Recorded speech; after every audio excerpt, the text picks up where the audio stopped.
All right. It says we're live. It also says my video resolution is not optimal, but whatever. It was having some buffering issues before I got started. I have no doubt it's with this computer. If any of y'all want to help me get a better setup so that I can avoid this sort of thing happening in the future, feel free. There is a link in the description. But all that being said, I have with me today Maryland Vet 4 on Twitter, or Scott Spaulding. He's an anti-war veteran trying to bring about changes in policy. I'm going to tweet this on Twitter right here, and I'm also going to share this on Facebook. If y'all also want to get access to like sort of an endless stream of my content, feel free to join me on Keybase. There's going to be a lot of cool stuff happening over there, but there's a decent chunk of problems with Discord, not the least of which is that they banned me for trying to expose pedophiles.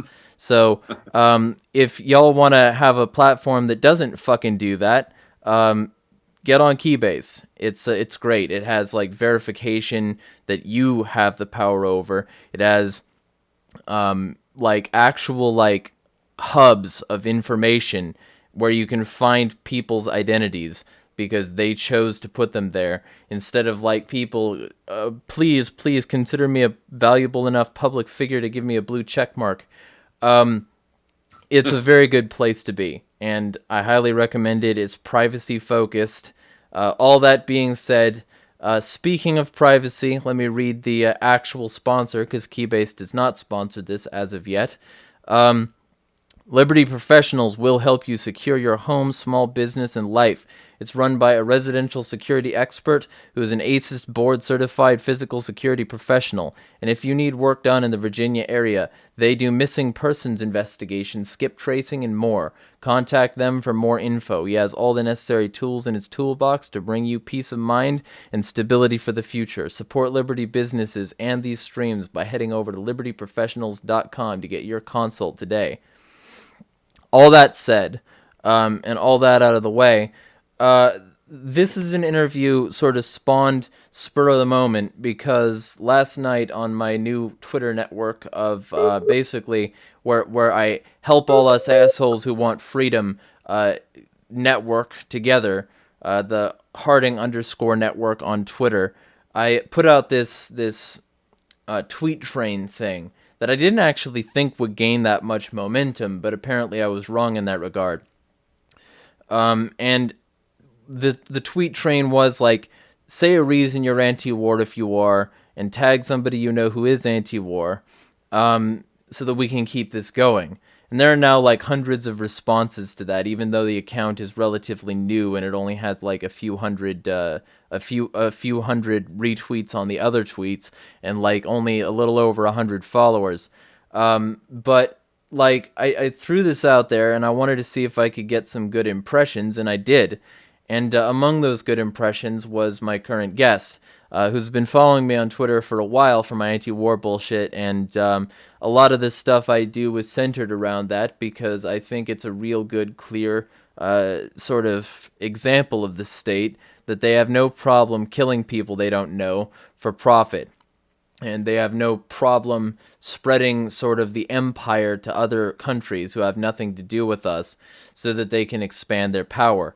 And all of it is done like under the guise of keeping us safe, despite us never being attacked, despite like except two major exceptions in the past like 200 years. There's a lot to be said for having some single issues at mind, but there's also a lot to be said for seeing those issues broaden. And I think a lot of people who might later become anti-government might start out as anti-war. And so I want to get as many people with as much perspective as possible on this show.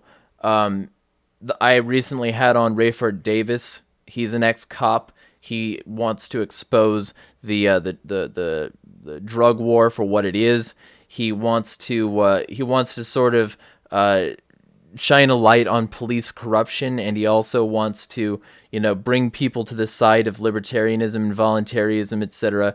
he wants to do all this stuff because he saw the corruption in the police force. And I think my guest has had a decent struggle with corruption that he has seen, not the least of which is troops going where they shouldn't because they are being abused by a system that would rather use them as cannon fodder than, a reasoned human being. So, with all that being said, why don't you tell a little bit about yourself, who you are, like what made you join, and in general, what your journey to an anti-war status was? Well, yeah. Thank you for the introduction, and the and it's interesting because and this is relevant, my upbringing was being anti-government generally, a constitutional conservative. I was brought up in a military family. My father was a Vietnam veteran. Both of my grandfathers were World War II veterans. My great grandfather was a World War I machine gunner. And I was brought up in this concept of there's this limited government, yada, yada, yada. You've heard it all before.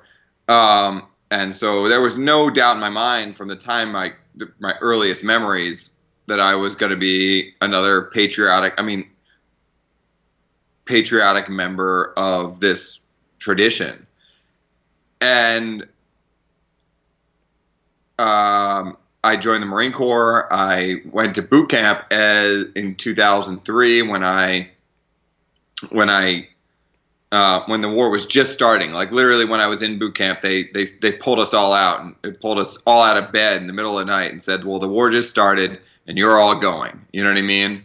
And I couldn't have been more excited because, I had been party to the debates over the war prior to this because it was all leading up. But I finished boot camp and my unit that I ended up joining as a reservist was already deployed. They were coming home when I finally finished boot camp and finished infantry training. And then, but as soon as I got there, they said, well, you're going back in 6 months. And sure enough, I got to the unit in August, and by May of 2004, I was spinning up in pre-deployment training, and in August 2004, I was in Iraq. And so the seeds were already there for being skeptical. Some of the seeds have been laid, maybe thanks to hippie high school teacher, whatever. Some seeds have been laid of being skeptical of the war, and also just a constitutional conservative view of things. That like, where did the authorization for this war really come from? And then I'm in Iraq, and for the first month or so, my job is actually just by sheer luck of the draw, frankly. There's nothing, I didn't know what I was signing up for, was this job called civil affairs, which is in the shortest possible terms, like to do whatever your job as a civil affairs group is to do whatever you can to maximize the support of the subjects of the new empire or minimize their interference at best. And that can most of the time means paying out condolence payments. Sorry, we killed your brother. Here's $2,000. Sorry, we killed your uncle. Here's $1,000. You know what I mean? Yeah, you were like a PR firm and like patching shit up. In a certain sense, yeah. I mean, the happy face of it was when we tried to make things better and try to maximize support, you know? But in a lot of ways, like a PR firm, it was minimized doing incredibly stupid shit. Like, and this leads up to the incident I is on Twitter, and then we're going to talk about at least a little bit. This is before the big Battle of Fallujah, the second Battle of Fallujah in 2004, and we were getting ready to go out on a mission we were taking the forward air controller with us. A forward air controller is the guy that can tell, he's a pilot who's temporarily assigned to an infantry unit to be able to speak pilot and tell them like what to bomb and what not to bomb, because he can see it from the ground and he knows what it looks like from the air. So one of the things we were supposed to do is find important things like, mosques, hospitals, schools, things that we should not blow up. You know what I mean? Like under Yeah. any conditions, we're just going to put a big red X on the map. Don't blow that up. So our job was first to go out and find these places, and then take the forward air controller with us and tell him, "Hey, big red X, put this on your map. Tell all your pilot friends." Well, we were getting ready to go out on one of these little trips, and the forward air controller's his real job is to tell pilots how to blow shit up, you know? So as we're like, literally, there's a little process to rolling out of the gate and making sure that no one's getting left behind or lost. And as we're rolling out of the gate, the FAC comes running out and says, take us, we're mission canceled, whatever. We're going to OP Trestle on MSR Mobile. All this is nonsense to anyone who hasn't been in Fallujah before, but he says, take me there. They're under attack, and I've got to be there. So we drive for our first time. Literally, I'm popping my cherry, running into a gunfight, and I couldn't have been more excited. It's your defining characteristic as a Marine. Like, does anyone have what they call a car, a combat action ribbon? I was getting it. I couldn't have been more happy. But also, we were only a month into our deployment, so this would have happened. I mean, we got in a few more gunfights while I was there. But regardless, because the Battle of Fallujah was coming. But as we're going there, this is amateur hour, basically. This is first time in anything. And there's already the units engaged, and we show up and ring this forward air controller, and we jump out. There's friggin' tanks there. There's every other vehicle on the top of this highway. Everything is shooting into the city. We're on this elevated highway. Like, imagine whatever city you live in, there's a highway where you look over to your left and you can see the whole city from. That's where we are. And there's a whole platoon of tanks, so at least 4 tanks, an amphib, probably 2 platoons. There's like at least 4 to 6 amphibs shooting their 40 millimeter grenade launchers, and then we pull up in our rinky-dink Humvees, but we've got the FAC with us, and he jumps out and starts doing his thing. There's Harriers dropping bombs, whatever, and we're like nestled in between. We're in our Humvees, and we had just like a week earlier, maybe a little less, gotten the first up armor Humvee. The Humvee we had before that, the 2 Humvees we had before that, one of them was upwards of 20 years old, and they had literally boiler plates bolted to the sides. We had spent the previous week or so pulling everything out of them, like including the chairs, and putting sandbags in and like old flak jackets and whatever we could, and making chairs and seats and trying to turn this into something that could protect us from IEDs. Because 2 weeks earlier, 7 Iraqi soldiers and 3 Marines were blown to shit by an IED on the same highway. So, like by a VBED, there was a pickup truck with a 500-pound bomb, an old Iraqi 500-pound bomb in it, and the guy just blew himself up next to this Marine Corps tractor trailer with a bunch of soldiers in the back. So we had tried everything we could to put sandbags in, blast blankets, all this shit, and I had just a week prior to this gotten the first up-armored Humvee. Up-armored is still better than what there was. In any case, we pull up, but compared to the tanks and the amphibs, through nothing. And there's air dropping off, whatever. And we nestled ourselves in between the tanks, because what better protection to your left than to have a tank, except the tanks are blind as all shit.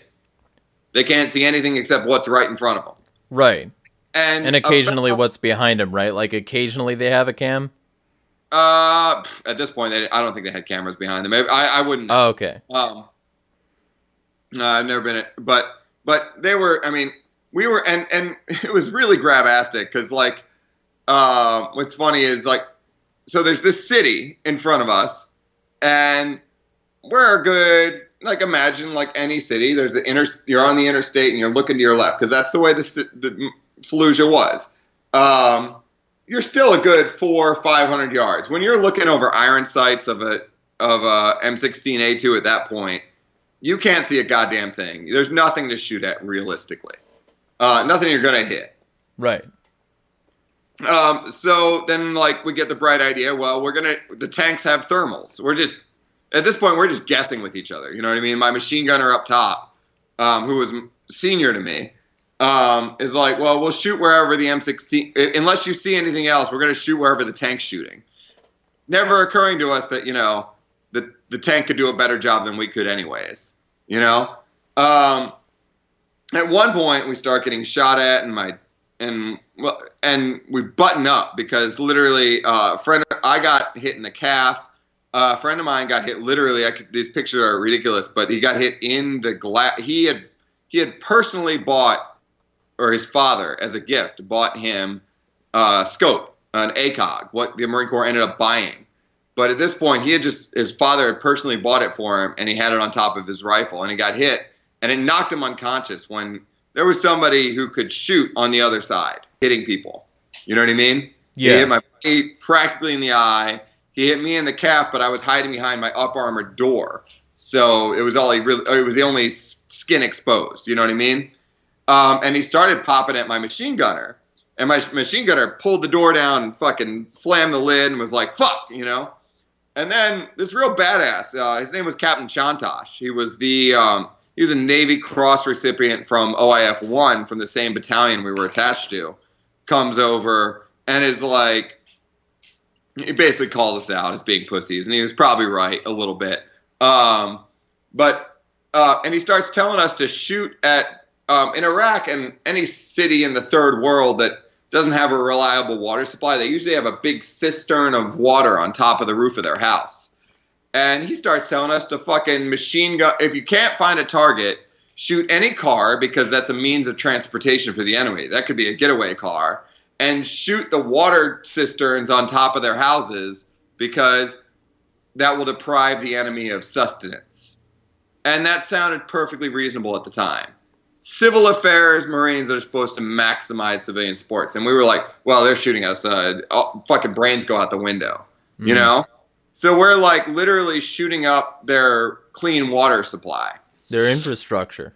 Yeah, 100%. And then at some point, we're parked on top of a highway, an interstate, and I don't know, no precautions were taken at this point to like warn people that a war started in their city, I mean, aside from the previous year of war, but at least for this one sadly stupid family, this father and his two sons, I don't know if they were fucking what they were jamming out to, but they start driving straight down. They're driving right down the highway, straight at us and the tanks in our mind's eye. And we're right in the spot where this IED had blown up.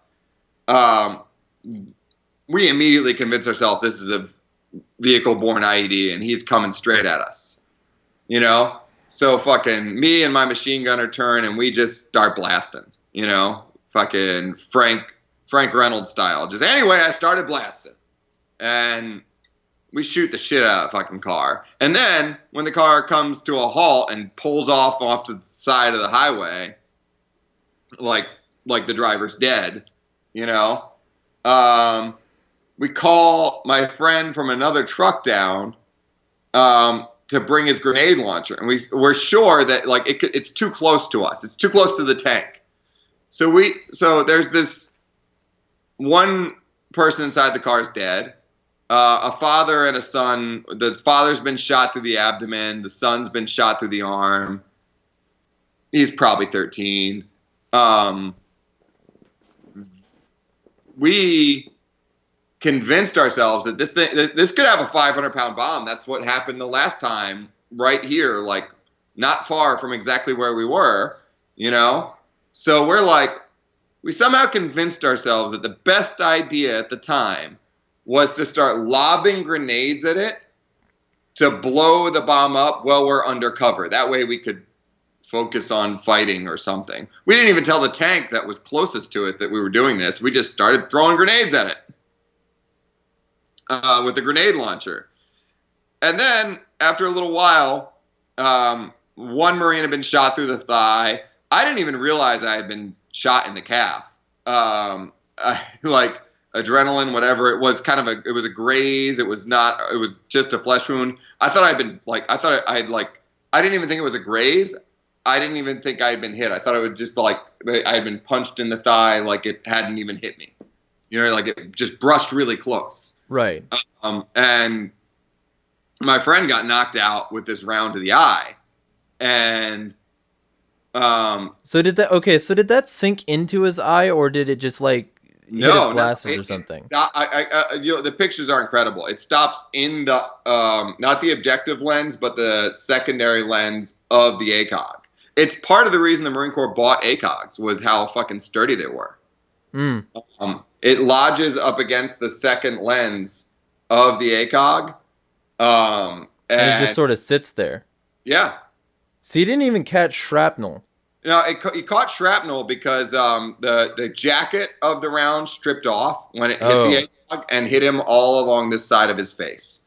Okay, Uh, so basically it degloved and like spread a little. yeah. So it Okay. degloved, it spread. He was wearing glasses at the time, so he still like. There's a hysterical video of him trying to pull. While we're still in Iraq, he's taking pliers and pulling pieces of the metal out of his face. It's pretty funny. Mm. If you're into that kind of thing, but My sense of humor is not our Earth's sense of humor. I'd probably laugh pretty hard. yeah. But but as far as we knew, when he first fell down, we thought he was fucking dead, like 100%. You know. But nevertheless, like he can't shoot for shit now because his glasses got a fucking bullet lodged in it, and we're the civil affairs guys anyways, and we're not really achieving anything. So somebody with half a brain says like, all right, take the wounded guy, the guy who caught one of the grunts who caught a round through the thigh, take the wounded guy home, and then before we left, almost as an afterthought, I think they were like, and see if anyone's alive in that car, you know, that we had shot up. And sure enough, fucking these four bastards are, you know, clinging to life, crying. One of their, I guess, probably brother.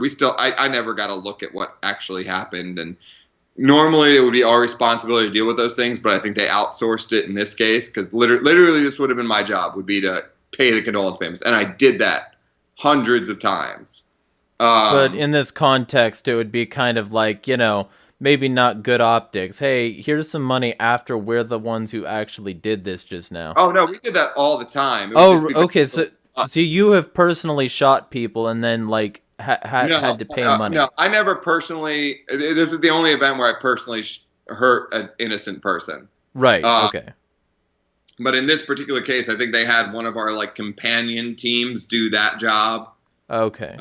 If our job supporting the grunts, the infantry unit, would have been if another grunt had done that, we would have been the ones paying him. You know what I mean? But since it was us directly that did it, we had I suspect it's pure guesswork, but somehow I'm sure they got paid. But this, you know, the kid's got a bullet through his forearm. I'm sure he's probably in his 30s today, and I'm sure that doesn't feel great. The dad had one through his kidney, and I can't imagine him still being like, I don't know. I mean, we give him good health care when we are guilty of doing something like this. They get at least primary. Not lifetime. They get like up till they're, you know, we can just I'm losing the term, but up till they can be released from the hospital, they get the world's Inpatient. care. You know, when they're inpatient, they get the world's best care. After that, it's like, here's your walking papers and $2,500. Have a nice life. That's the kind of shit that we would do. Okay, so basically, at some point, you had a moral dilemma. Because it sounds like it wasn't really a logistical dilemma. I mean, PR is like, and the soft power matrix is one of the things they teach you in Yeah. any basic international relations course, where you need to maintain a soft power thing so that the people there think you're on their side, so that they think you're fighting alongside, you know, truth or whatever, so that they tolerate your presence in the country. Soft power is huge. So like logistically, it sounds like you guys had normally, except with the exception of this, it sounds like you guys normally had it on lock. But like you started to see some moral issues, or what was Well, it? yeah. So so I definitely started to see moral issues, and that was a part of it. At first, I fast forward a year. So like went through all this, and I don't know if I didn't process or what, but fast forward through all this to the next deployment. And actually, what I probably started to see first was more of what you'd see with government inefficiency. You know what I mean? Starting to see from my perspective as Like I fought for still. this. Say again? Like I fought for this. Yeah, kind of. I fought for this. This clearly isn't working. I was already dealing with the sunk cost fallacy. I was already reading War is a Racket by Smedley Butler. I was Mm. already watching I'm not going to let it escape me, but a documentary about Iraq for sale, something like that, War for Sale. It was a good documentary, but in any case, kind of something that was documenting the contractors, Blackwater, and their corruption, and how they kind of caused more problems than they solved. And Yeah, and by the way, for anyone who wants to look into them now, they constantly fucking change their names like the little bitches they are. They're now called Academy. so by my second deployment, I was seeing the inefficiency, but the problem, to some extent, was I bought into our own bullshit that I was the bulwark against it. You know Mm. what I mean? Yeah, there needs Like, to be somebody good in there. yeah, 100%, 100%. Even up to my last, I did 4 deployments, and even up to my last, I didn't believe in jack shit except trying to help the people there as best as I could. But that's kind of being a patsy for the empire. You know what I mean? And I Yes. even knew that. But frankly, I needed a paycheck too. Um, Well, it's like the argument behind ACAB, you know? I mean, a lot of people don't want to think about it, but like the good cops leave or, are fired. The good cops are yeah, the ones who either walk because they know that not all laws are just, or mm, like get fired for exposing corruption, or not being a short blade of grass, or some yeah, sort of getting a little too proud. yeah. But like it sounds like you found that out relatively quickly then. Yeah, I figured it out within as soon as my second deployment started.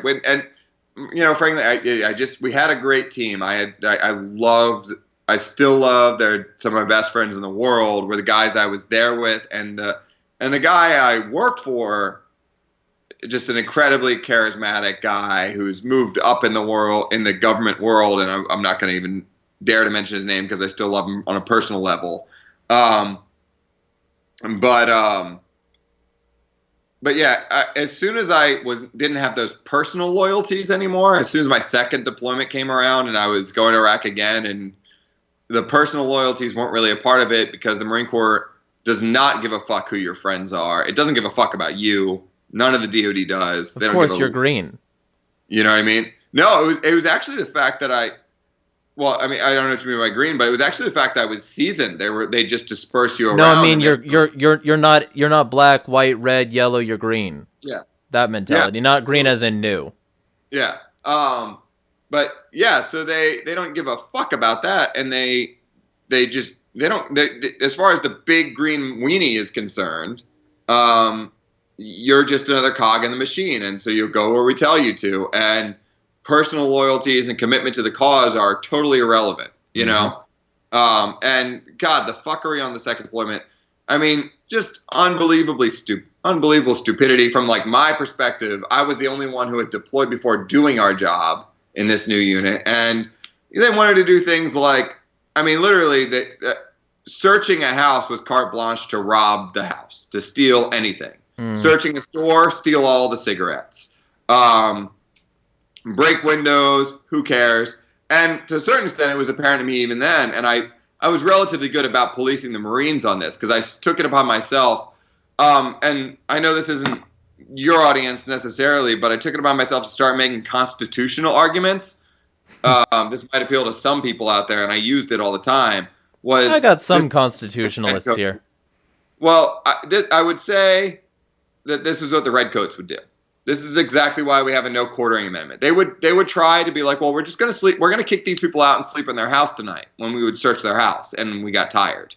And I'd be like, no, fuck no. This is what the redcoats did. You know what I mean? And I tried my best to cause some cognitive dissonance among the people that I was trying to influence to their better. But I convinced myself my own bullshit maybe that I was doing more good than harm, you know. So I kept doing it, and I did it 2 more times in Afghanistan.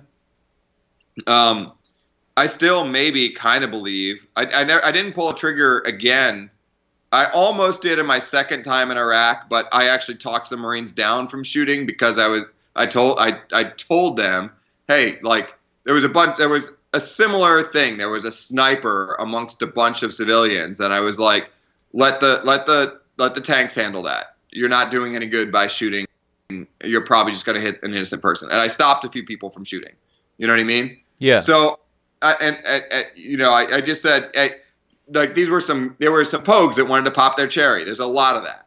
Some units in the Marine Corps actually would just give everyone a combat action ribbon the minute they got in country to stop them from wanting to pop their cherry. It didn't help, but everyone wants to fire their weapon in combat, and I deflected a small handful of those. God knows if they would have ended up in an innocent person, but that's what I tried to prevent. I psychologically maybe still have to believe my own bullshit that I did more good than harm, but I still recognize that could be enabling, you know? Yeah, well, and you know, it's interesting you bring up ribbons. There's a fucking pig named David Grossman who I went over in my video exposing the war on cops bullshit, and Uh-huh. one of Oh the yeah, things, I've read his book. yeah, well, and I need to get on that because I have a strong feeling I could deconstruct a lot of it, and that'd make some good content. Maybe do like a series on specifically his bullshit because he fancies himself a scientist and he's got his whole bullshit on killology and like, oh, there's a sexology, there's all these other ologies, why isn't there a killology? Ignoring that there actually are like long studies on kill science that have been there for a while. Whatever though, you know, he wants to feel like he has a big dick. That's fine. He can feel all he wants. Mm-hmm. The point I was bringing up is that like he's got this this thing of like there was a cleansing ritual, a warrior cleansing ritual, and this was actually interesting to me. Where there was a previous thing where a warrior would go like and take a shower or something, and they would cleanse themselves of everything. They would be healed, and they would burn sage and shit and get all the negative spirits off of them. Mm-hmm. And that now we don't do that, but we do a similar thing by giving them ribbons. Like it's a confirmation that you're fine, that you're clean, that the community loves you, that you came back and you did the right thing when you were out. And that's why a lot of people want the medals, but a lot of people want to shoot people so that they can have the medals. The medals are the goal, and they don't really like care about what they need to do to get that. They just want a decorated chest. I would say more, and I'm guilty of wearing this myself. I'm still guilty of it to a certain extent. It's I would argue what they really crave more than anything else when they're craving that is a validation within Right. their micro community, not within the no. Your average civilian doesn't know what a combat action ribbon looks like. You know what I Right. mean? It's amongst your peers, this peer group that you've been indoctrinated to believe is your family. It's Acting in funny, your interests. the same organization that taught you this is your family will pluck you from them and put you with strangers because it suits them with no questions. You know what I mean? Right. But they indoctrinate you to believe this group is your family, and you've got this little group, and you know that that yellow, red, and blue ribbon means that you're fucking real. Mm-hmm. Everything else means you're fake. You don't count. You're a pogue. You're nothing. No one. You have not popped your cherry. You're no one. No one's going to give you the respect you deserve until you do it. So you fucking do it no matter what. As soon as you do it, the minute the opportunity presents itself. As soon as, because it's conditioned on receive. The conditions usually are something. It varies actually. The order can change, but it's usually taking it's phrased something like taking the appropriate action in the face of direct enemy threat or something like that. So as soon as someone from the other side is aiming a weapon at you, you fucking it's like if you could give cops and I'm sure a lot of cops do get a special ribbon for the minute you pull the trigger in the face of a threat. like imagine creating an incentive for that. I think there probably already is, but if there isn't, imagine creating an additional incentive for shooting back if you think you don't even have to actually be under threat, but if you think someone shot at you, you get an extra little piece of ribbon, and everyone you work with will acknowledge you as a real boy now. Until then, you're nothing. Right. Well, And just and imagine that's part of what Grossman went over, and also yeah, part of some of the other like sort of want to be like life coach veterans I've looked into. Like I plan a huge amount of content on these people, but like they go over the fact that these are conditioned responses, that they're designed to be it's very very Pavlovian. It's very like I'm gonna like Skinner boxing, kind of like here's your drugs, here's your reward, you get this if you push this button. And so they get very used to pushing the button in trials, and then they just press it all the rest of their life. Like I get the feeling that it's very similar to a lot of these people. Like that's why they tried with MK Ultra to like differentiate between violent and non-violent action and try to turn it on and off like a switch, and why they got their funding justified for this sort of shit, because they were trying to control violence. Because if you can figure out how to turn it off, you can also figure out how to amplify it, and those two powers mean that you can subjugate and simultaneously become a stronger ruler. yeah, And a lot of these people are just very much into that, who run these sorts of things. So if they have to traumatize some folks who weren't really into it to begin with, or if they have to turn people into stronger killers because they wanted to, get that validation, get that community feedback of the peers they respect, like I think that's what these people want. They want that. They want that sort of candy mechanism. yeah. They probably do to some extent on the bigger picture. I mean, Napoleon said it. Like people, so there was something along the lines of like soldiers will only march a mile or two if you tell them, but they'll march hundreds of miles for a ribbon or something like that. Right. You know, um, I mean that's a horrible paraphrasing, but Well, um, like Ministry said. I don't know if you listen to some metal, but like Ministry said, pin a medal on my chest to give me benefits pay. yeah. Um, so the what I would say, it's also kind of reflects a little bit of the hubris that they think they actually can manipulate that, because I think, and sort of maybe even cast something of a positive light on Grossman, is I think, not exactly, but just to say, I think the problem, or to maybe give you an argument, the problem is there's a huge amount of hubris there that they can actually control those things, and Oh they yeah, can't. definitely. What you have with traumatized veterans, what you have with even, I mean, I handled it relatively well. I mean, I definitely like, I had a year or so, a little more of doubting everything. I put myself on the Food for Freedom plan, where I thought I might just get myself fat and get discharged. Um, and then I managed to just self-soothe or work myself into believing my own bullshit, about how I was helping more than I was hurting. Right. Uh, but not everyone manages to get themselves there, and I'm not sure I got them myself there by myself. Um, what you have is, yeah, you pin a medal on me, but that doesn't erase. It doesn't. It's never going to erase blood on your hands. The blood doesn't go away. You can what it has done for me, at least personally, is it took a while, but I mean, not that long. It took a while to get me to a point where, like, well, I need to keep the blood off other people's hands. It's the only way I can make myself feel good about this. You know what I mean? Right. So that's where it all comes back to. There were, honestly, the weird part is I was just still only against one or two wars. At first, I was only against Iraq, and then and then Afghanistan. Well, we're not fighting our real enemy, but that doesn't. It took at the risk of, at whatever risk, I don't care. I'm not sponsoring, but it took listening to when Tom Wood's podcast came around. Actually, before his even podcast came out, there was some series he did based on his like book, The Politically Incorrect Guide, and one of them he quotes Erasmus, and he goes into this thing about how if anyone benefits from war, it's those that are few and undeserving, and everyone suffers. Everyone else, the taxpayers, the poor, everyone else suffers from this.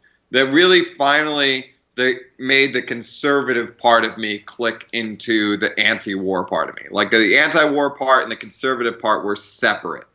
Right. But I don't see those two as separate. And I'm still, I mean, I'm beyond. I'm philosophic. Like again, it's not worth mincing out all these things, but I want to move towards anarchy. You know what I Mm. mean?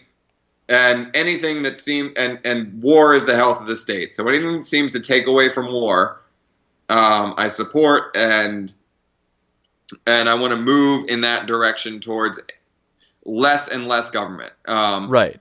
If the collapse comes or the the agorists win, fuck yeah, you know what I mean. But in my own life, it's just like, well, what can I do to persuade people around me, and however you define social circles, to being like, well, the war is the worst thing, and it justifies all the other bad things government does. Right. You want to be a wrench in the works to the best of your ability, because at least you can say you tried to slow it down. Yeah, exactly, So, exactly. okay, so before we go any further, we got a comment from another veteran in the chat saying the biggest emotion veterans feel is guilt because they know better but get a fake pat on the back.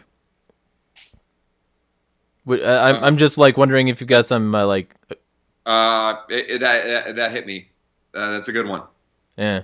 You should. That's quotable. You should make a meme out of that one. You know what I mean? Like, I might actually. He's got a YouTube channel too. Everybody should check out Jonathan Picone. He's got all these fucking anti-Semites who constantly try to bring it all back to Jews, and he like fucking he has to wrangle them all in and tell them like, no, in fact, it's the state, and also if you want a conspiracy to look into, check out the Vatican.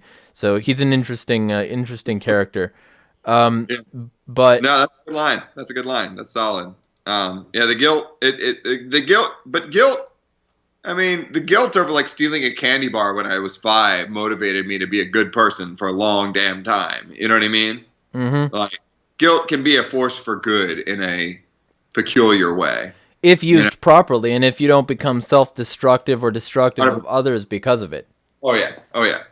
Like a lot of people like they misplace or misdirect their guilt, and they end up Oh yeah. And that. Go on. well they end up either like becoming too self-destructive to be a valuable person in society, or they become too destructive of others because they would rather attack others than like address the thing that made them feel guilty. Yeah. 100%. I mean, I went through the self-destructive phase too. You know, it was a good year where I was no good to anyone for that exact reason, you know? And I couldn't even, but the thing is, when you're that person, when you're in that position, you cannot process it as such. It's only after the fact that you realize that's what you were doing, you know? Yeah, for sure. I mean, even pretty, at the risk of patting myself on the back, you know, pretty connected and self-aware people. You can persuade. I mean, to misquote some other random person, the easiest person to lie to is yourself. Mm. You know, you can lie to yourself about anything, and you can convince yourself of anything. So when you're trying to process things, and there's just 100 lies happening at once in your mind about what was right and what was wrong, it's you're always people self-rationalize. You can justify just about anything. I mean, Nazis justified themselves in their own way, you know? Yeah, well, and the whole just so why don't we talk about that then? How do you get people to sort of reckon the concept that just doing my job isn't a reason? That's a tough one. That might be too big for me. But I mean, I think it comes at first with like, for me at least, well, like looking at what we talked about, it's are the things you're doing really in line with your values, whatever those are? You have to kind of make somebody state their values, which is hard, you know? And then are they in line with your values, and are they moving towards them or not? And even then, anyone's gonna go immediately into mental gymnastics to defend it. Um, I think really, it's kind of just you. At least I can only speak on this one. I can only speak from my own experience. You have to have like some of the tools already there, and somebody has to and I yeah somebody has to ask the right questions. You know. So like, Uh, what your idea is to sort of like engage in that conversation and maybe ask them if their job conflicted with the kind of person they wanted to be. Yeah, totally. And even for me, like I self-rational, like I'm doing more good than harm. So like, yeah, if I wasn't here enabling the empire, then somebody else would be doing a bad job of it, and even worse outcomes would prevail. You know, and I don't know that that's not true, but it doesn't justify the empire. Right. You know, it could easily be. I have no idea. It's a you know it's a Shaky whatever. territory. Yeah, but Like, and especially if you want to convince them. Like, I'm an asshole. I'm abrasive and I'm not very nice, especially when it comes to this sort of thing. And a lot of the time, I end up turning people off of the ideas of anarchy or libertarianism because what they came in to do is they wanted to, like, some of them either wanted to get validation that that what they were doing was okay, but they were doing it for the wrong person or they were in the wrong country or something, and they don't want to hear that like all government is bad and that like etc. So okay. when I come in with my asshole like all cops are bastards, troops are welfare whores, kind of typical I anarchist libertarian jokes, uh, a lot of people don't take well to that, obviously. And if I was trying to convince more people instead of just trying to be the fucking brickbat slinger who's just like insulting people so that yeah. people can be entertained enough to stick around and hear the truth, um, like I think I might have slightly more success, but there's also other people doing that, and those other people, a lot of them, they have a decent approach where they're trying to figure out the person's values and they're trying to get at like deeper issues, and I've sometimes like it's sort of like knowing the tool you use. You want to Mhm. use the right tool for the right job. And I've been trying to get better at that personally lately, but a lot of people just want to do it the right way all the time. They're not as entertaining as me some of the time, but Well, they get the job done, and that's uh, what's important. So I'm sure Pincone or any other vet out there could tell you that it, anyone who says they were in the service and doesn't have a fucking thick like rhino skin for fucking taking the piss out of one another is a weak ass bitch. You know what I right, mean? I've actually Like, had veterans upset with me, and like I was like, "What? You're a veteran?" yeah. So yeah, I mean, you don't discount the fact that even though, and granted, some people might just turn off, but fucking sometimes, it takes a thick needle to get through rhino hide, Mm. like, you might only get a little bit in there, but it might be what you need. Like, if they're not stupid, which there are plenty of fucking people in DoD that are stupid, like you said, I really want to read my own little bit about fucking DoD being an orphanage for developmentally delayed adults, but basically all troops are welfare whores. I 100% agree with that. The DoD is fucking welfare. It's socialism made real, and no wonder it costs $1 trillion a year to Yeah, I mean, achieve. like it's really fucking funny that all these quote anti-socialists are like, left is bad because they want free college, healthcare, etc. They want free government money coming in. Yang is bad because he's gonna give people 1,000 a month, and then there are all Wrap it these in like camo and see salaried what happens. military peoples on free everything. Wrap free college in camouflage and make them drive a truck for 3 years around Camp Lejeune, and all of a sudden it's the most patriotic thing on earth. right? You And if you don't call them a hero, you're a traitor. right? It's Yeah, insane. absolutely Um, absurd. it's it's the best camouflage for socialism out there. I mean, it's why war is the health of the state. You say it's war, and all of a sudden, fucking people lose their brains entirely. You know, it's just a matter of whether the right charismatic leader is in charge of the war at that point. You Right. know, if you worship Trump and he's doing socialist things and leading people into war and growing the warfare state, good. If you worship Obama and he's fucking bombing 7 more countries, good. You know? Yeah, or killing 2 American citizens. Of course, people on the right who bring that up, the Anwar and Abdul Rahman Al Awlaki Yeah. drone bombings, they don't bring up the fact that, like, people on the right specifically don't bring up the fact that Trump ordered a raid that killed his little sister by shooting her his daughter, sorry, by shooting her I in the miss. neck. So Yeah, I didn't get the connection between the two. I wasn't tracking closely enough on that. I mean, I'm generally against all of the shit. But somebody tweeted that at me recently, and I didn't make the connection somehow.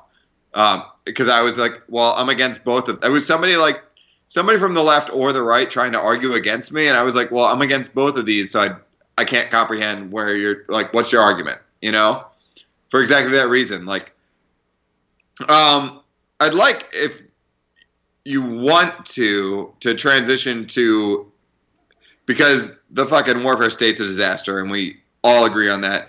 But at least to a different approach to try to fight it with the Defend the Guard Act.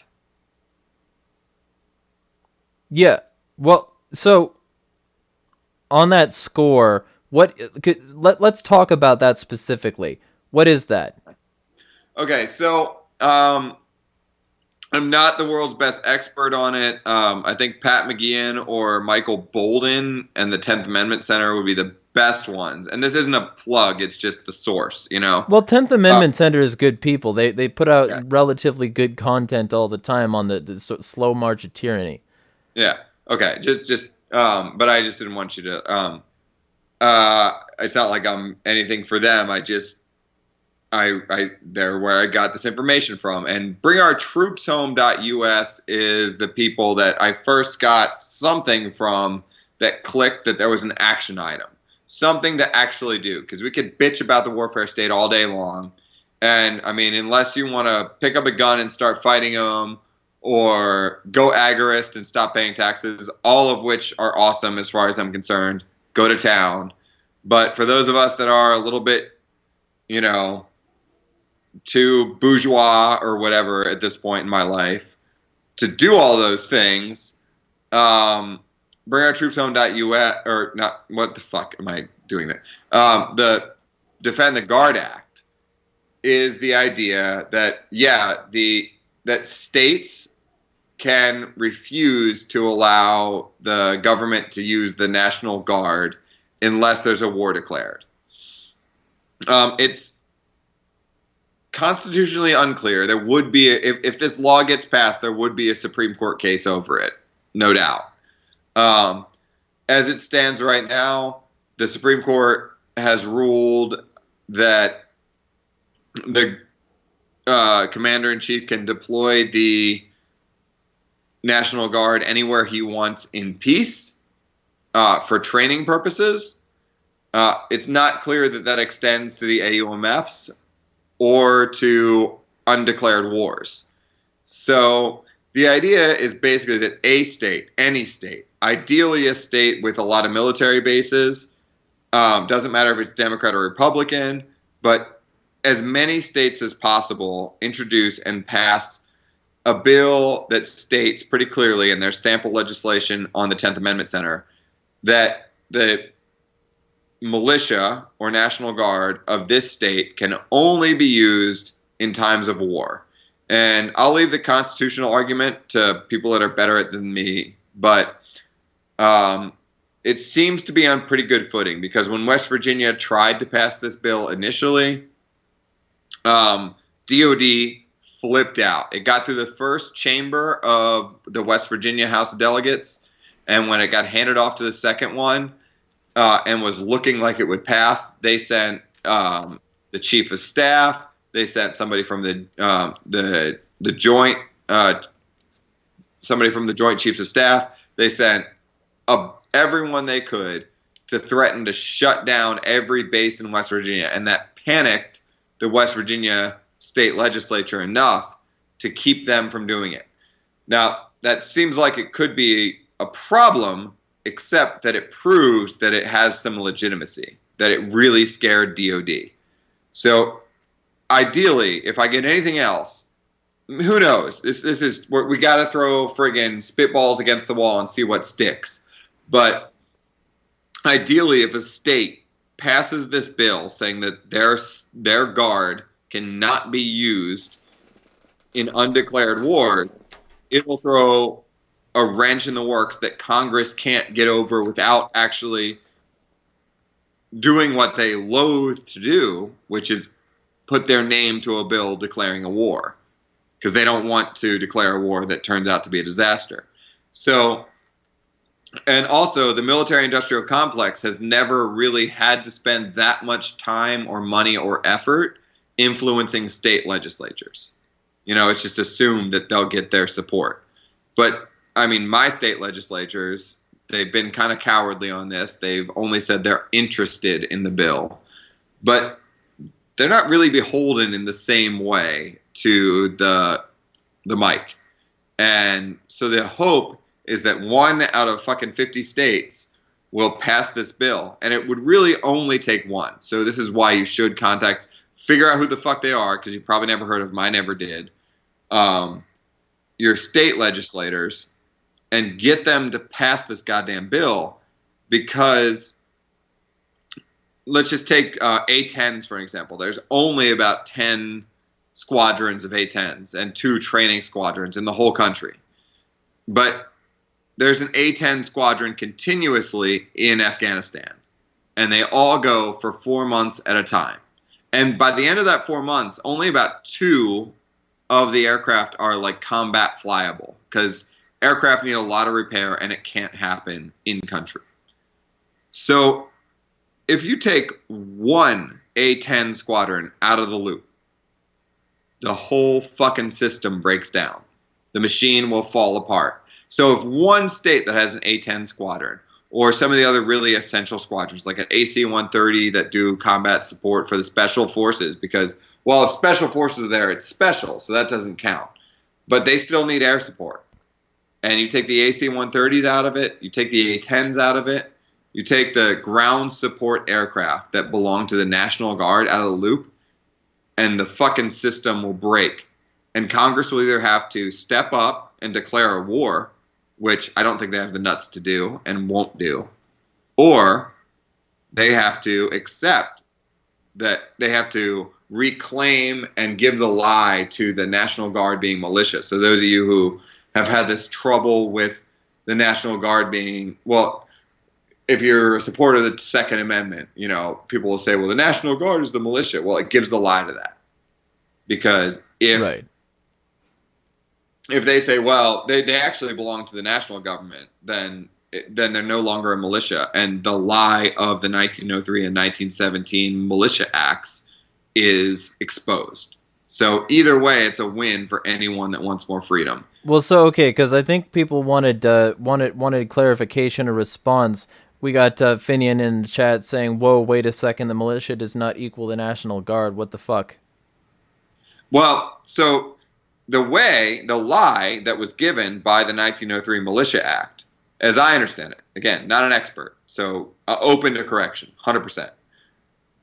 I'm not, but the lie that was given by the Militia Act was that there's an organized militia and an unorganized militia, and that the National Guard will henceforth be the organized militia. And it's a lie that anti-Second Amendment people use to make the argument that, well, the states don't need a militia because they have the National Guard. Again, you got to look at the progressive era of the early 1900s. Well, I mean, the Union had just gotten real fucking used to suspending habeas corpus, so Yeah, yeah. It's not but either way, it exposes something. You know what I mean?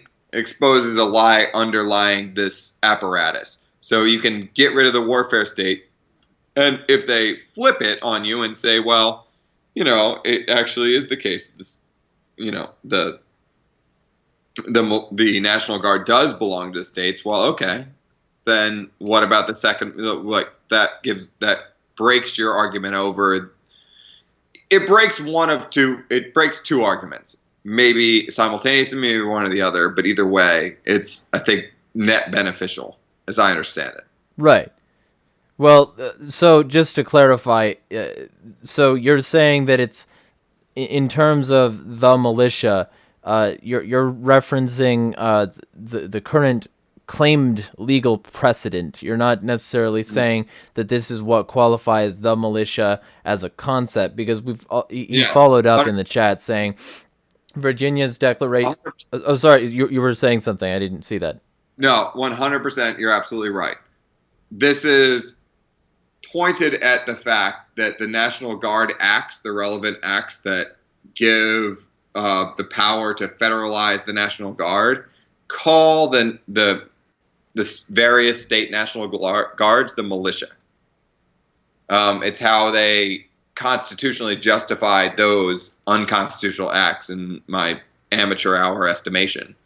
That we Gotcha. can these federal laws creating a militia or enabling the militia and federalizing it to a certain extent.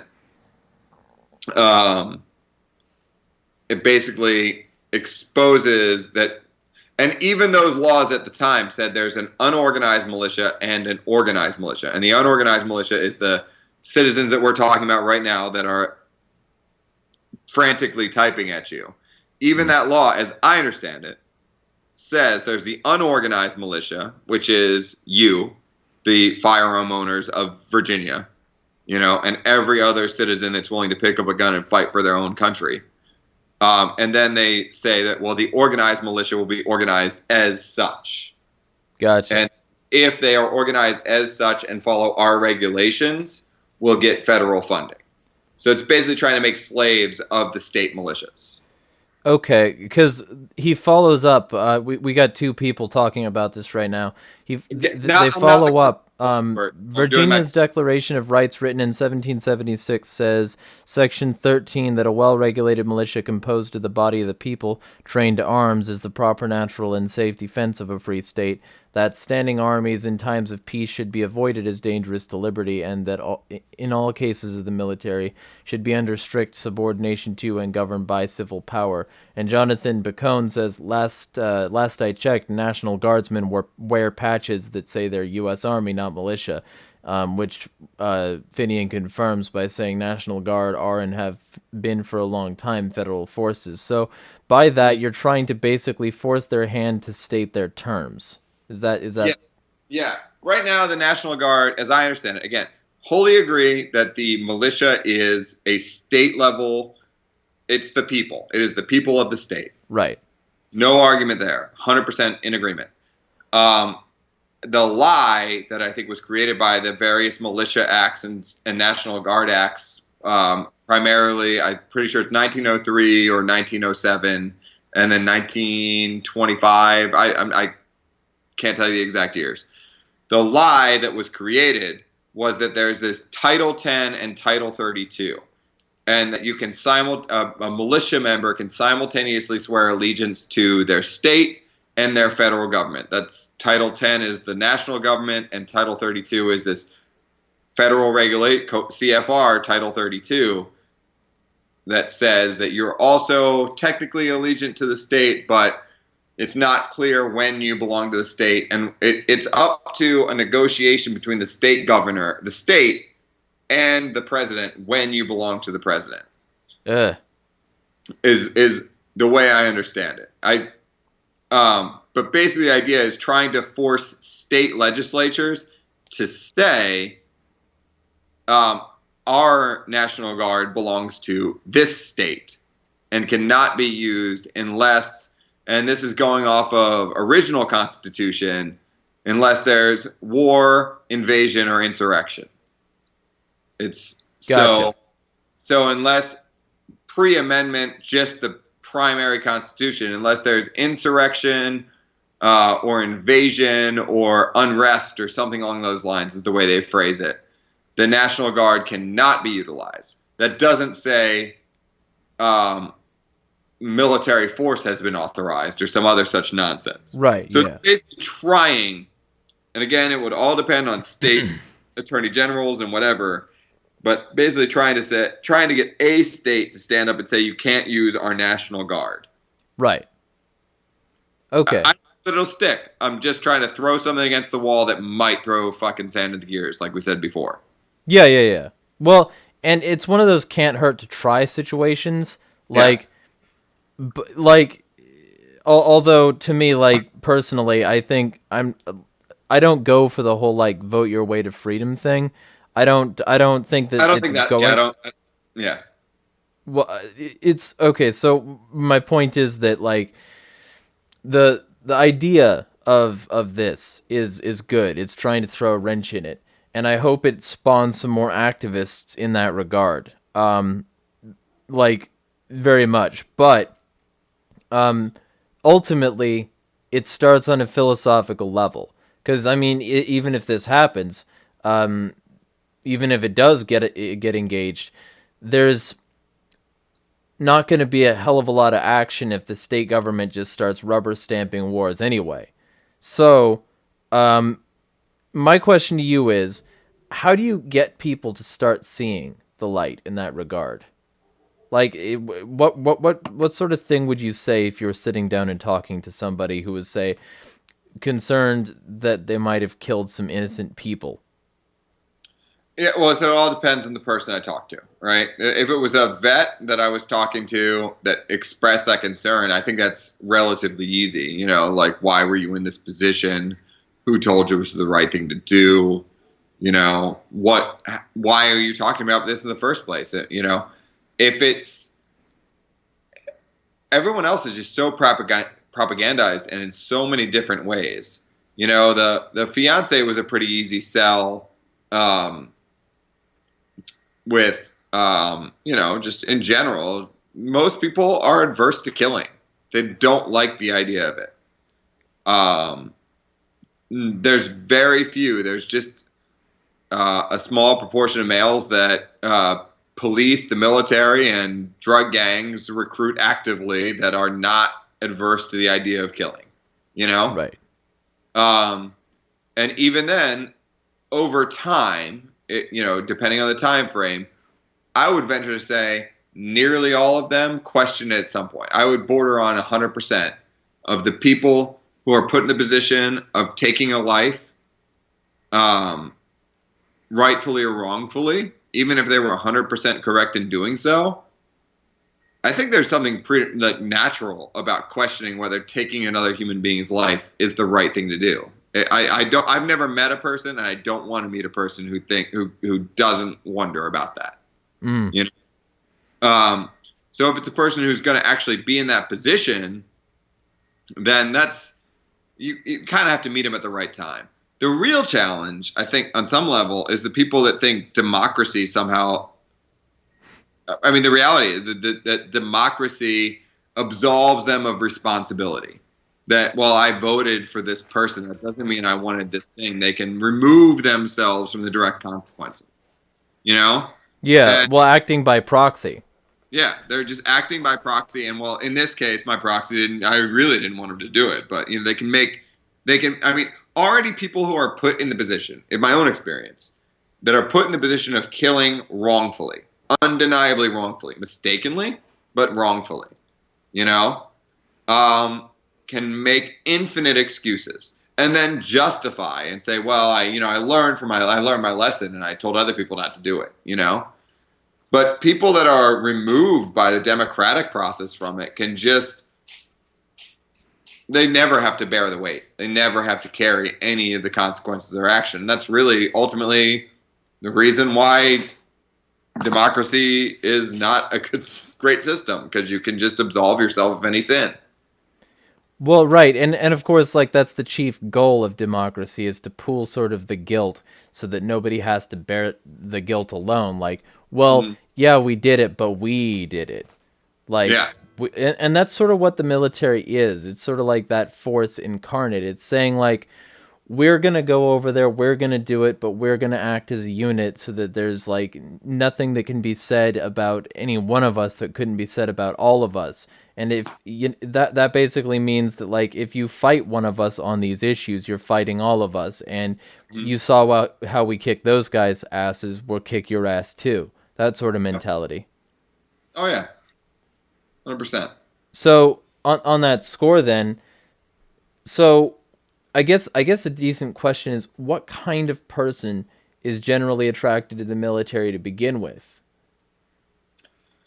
I mean, I divide it into a few parts. I'd say that, but primarily, I think it's, I mean, I think it's developmentally delayed adults. It's orphans. It's adult orphans. Even if they had parents, you could be an adult orphan. If your parents sucked, if there was something wrong in your life, if there's some hole you needed to fill, I mean, you end up either, I mean, God, I mean, there's a handful of people, a reasonable handful in my relatively small experience of strippers, if long as they were eligible, that ended up being or would have been strippers. Like this girl would have been a stripper if she hadn't joined the Air Force. You know what I mean?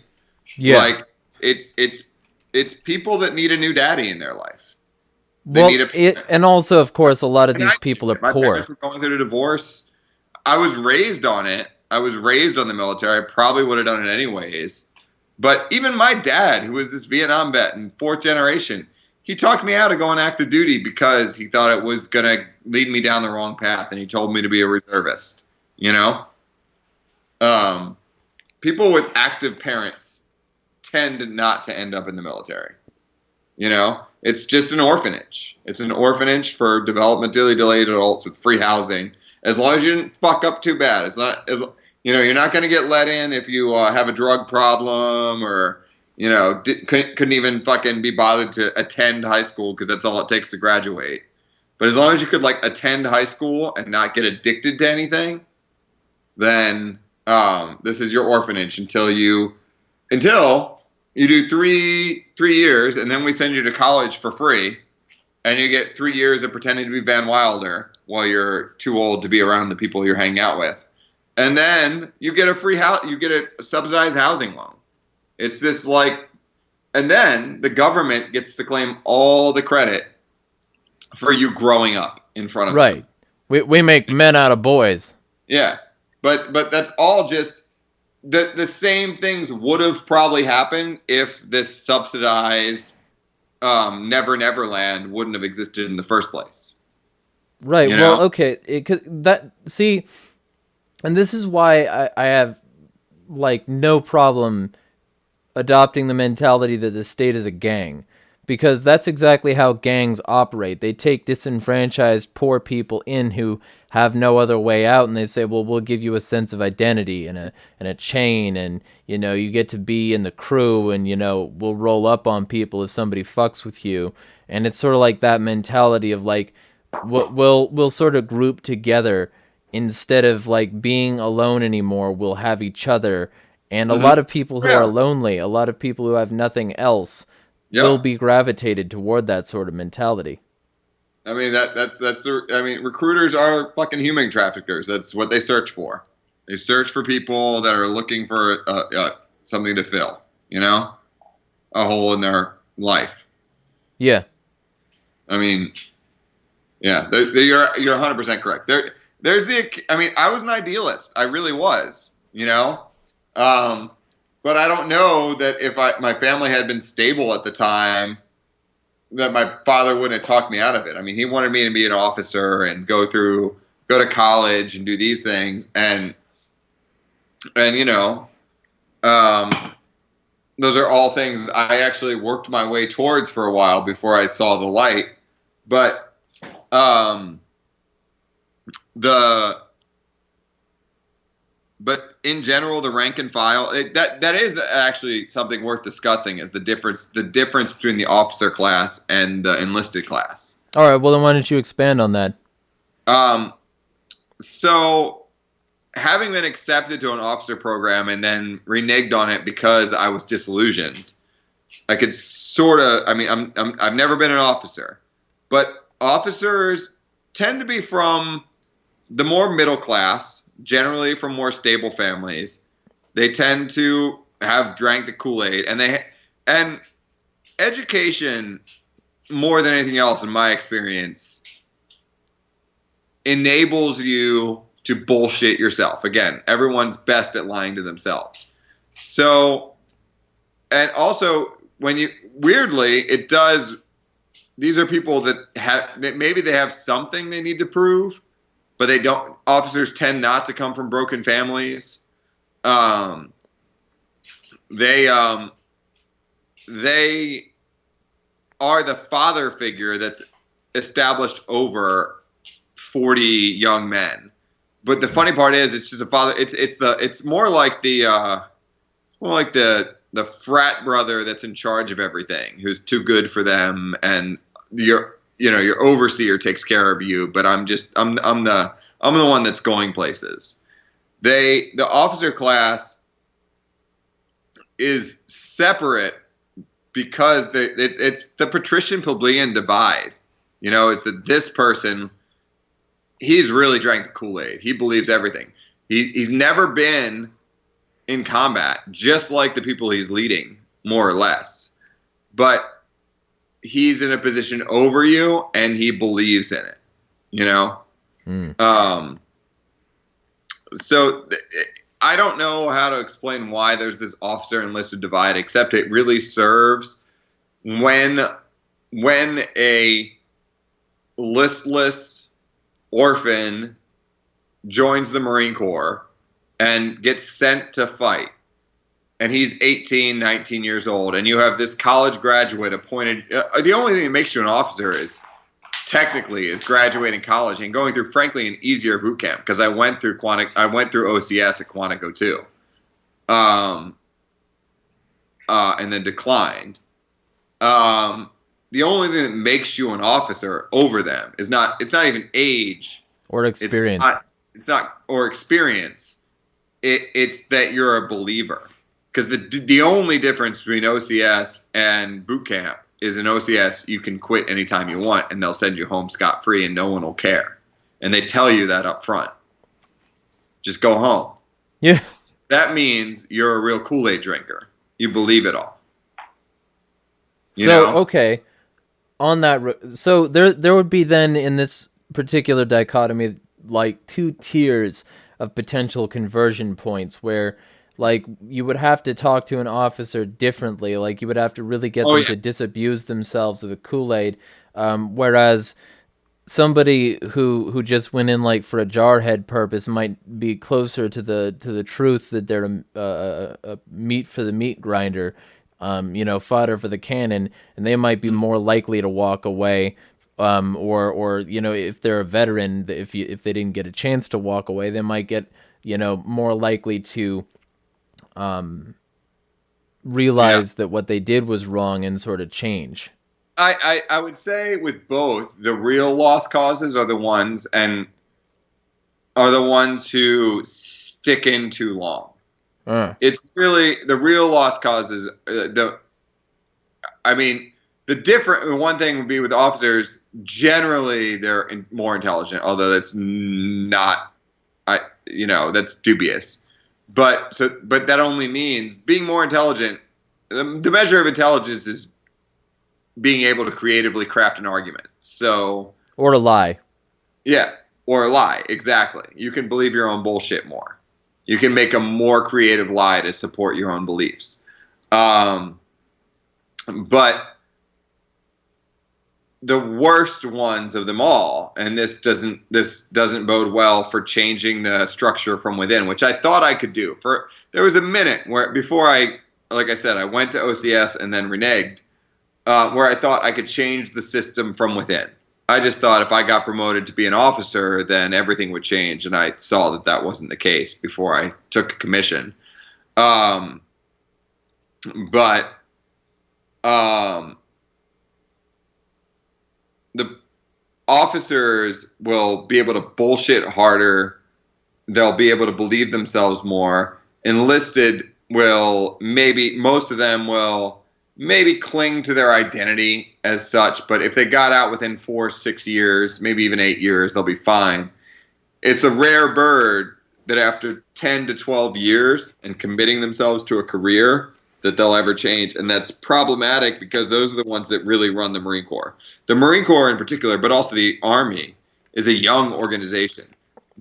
Something like 70% are in and out within 4 years. They do their 4 years, they get out, they do something else with their lives. Do They your go on to dirt. college, you know? But the ones who actually run the structure have lived long enough to see themselves become the villain, you know? They're the career politicians Yeah, of the military world. yeah. They're careerists, and everyone in the military hates careerists, including the careerists. You know, they all buy their own bullshit. That well, I'm the one that's different. You know, um, there's a marked few. It's usually majors in the Marine Corps, at least like O3s and and a terminal E6. It's like an E6 who retires as an E6. That's the lowest rank you can retire at. That sometimes there you'll see some of them that are like, I don't give a fuck. It's just I can get to 20. I want my lifetime paycheck. I want my fucking pension. You know, I gave you 14 years of my bullshit. You might be able to turn them, but anyone that's gone beyond like into the E7 or above into O4 territory, I don't know. I can't imagine changing one of them. Well, and there's biochemical reasons for this too. Like there is 0% of you from like I think it's 10, 15 years ago left in your body. Nothing is that was there is still there. And there's that like cycling process whereby the new molecules that have learned to take the place of the old molecules are sort of like they're all sort of like learning to like the new way things are so that they can be well adapted to it. And like you're the person who might have been more receptive to change simply isn't in there anymore, like as people grow. And that's why the whole like you can't teach an old dog new tricks, because like the age of the beast has like precluded a lot of its potential for change. It's It, been replaced it's and the turned into ship something else. it's yeah, it's the Viking ship where every part's been replaced. It's still going on the voyage, but none of the parts.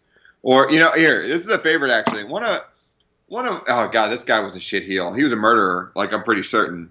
Um, on my last deployment, this kid loved this concept, which is where again, when they're young and impressionable, you can work with them. He still ended up not. I don't know. This fucking kid. There's a story, one of those spurious stories about psychology where you put three monkeys in a cage, you put a ladder in the middle, and you put a banana on the ceiling, right? And eventually, one of the monkeys is going to climb up and try to reach the banana, and then you shock the whole room. You give them a shock, right? And you do this over and over again until they all learn that none of them can reach the banana, or they'll all suffer. So then you don't have to shock them anymore. As soon as one of the monkeys tries to climb the ladder to get the banana, the other two beat the shit out of them. Right. And then you put a new monkey in, and there's no more electricity in the room, but the other two try to beat the shit out of the other one until he reaches the banana, or when he tries to reach the banana. And then you replace all three monkeys until all three of them, the only thing they know is that if you reach that banana, the other two are going to beat the shit out of you. Does that make any sense? Yeah, well, they forget the shock, and they only remember the fighting prevents the pain. Yeah. So this kid loved this story. He just came in there but he couldn't get the bigger message. You know what I mean?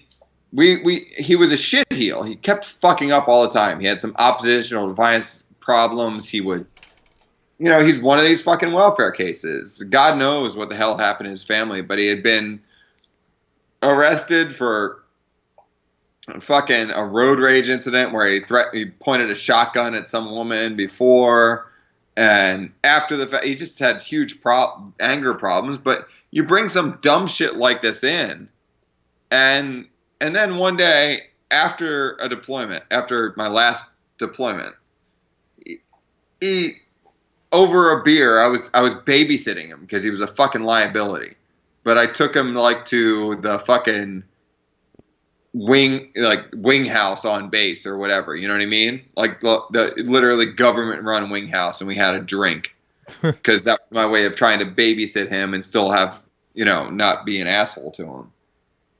And he tells me that he shot some dude because he thought he was a bad guy, even though this is a civil affairs Marine.